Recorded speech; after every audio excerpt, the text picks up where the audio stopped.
Contrary to earlier reports, the much talked about Onyx show held at the Darren Sammy Cricket Ground this past weekend did in fact receive the go-ahead from the Royal St. Lucia Police Force. Confirmation came from the High Command of the Law Enforcement Agency at a wide-ranging media briefing on Wednesday.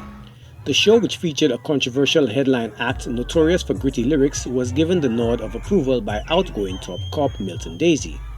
Assistant Commissioner of Police George Nicholas, who spent almost 5 minutes explaining the requirements for the hosting of such music concerts, stated that the event met the security criteria for approval. In the final analysis, the Onyx show was approved by the Commissioner of Police, Mr. Milton Daisy. There was a list of police officers that was also approved by the Office of the Commissioner of Police.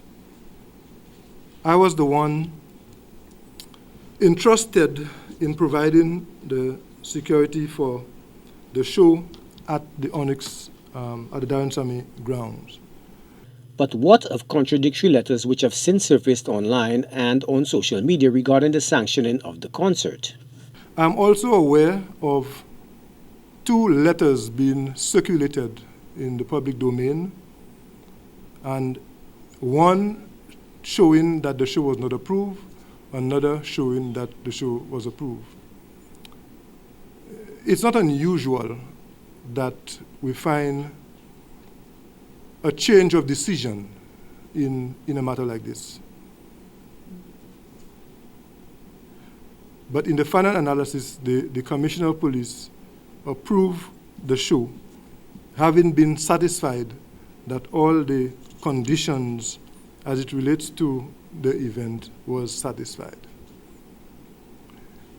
I think a bigger issue is the fact that the letters got circulated in the public domain. And that is a matter that the Office of the Commissioner of Police has promised to handle.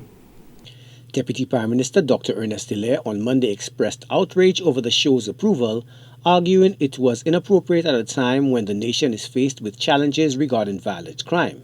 He was also riled up following the viral image of a moonlighting police officer brandishing a firearm on stage while the main act performed in front of a capacity audience at the DSG. There has been similar backlash in the mainstream and social media.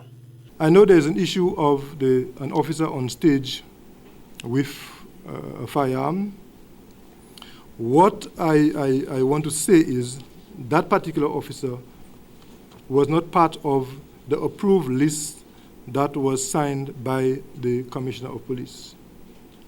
When the matter was brought to my attention, I spoke with the officer and had him to conceal himself so that he would not be seen in plain view of the patrons, but by then the damage was done already. I must say, since then, the Commissioner have advised that an investigation be launched into this matter, and as we speak, an investigation is ongoing, and all the circumstances surrounding the officer being on stage with a firearm will be looked at, and I'm sure the Office of the Commissioner of Police will provide an update as soon as that investigation is completed. Notwithstanding this explanation, questions abound when it comes to protocols for executive protection, security detail at shows, and the open carry laws and policies in St. Lucia. The concert promoters, who hailed the show a success and incident-free in a statement issued on Monday, claimed, quote, inappropriate optics were quickly addressed.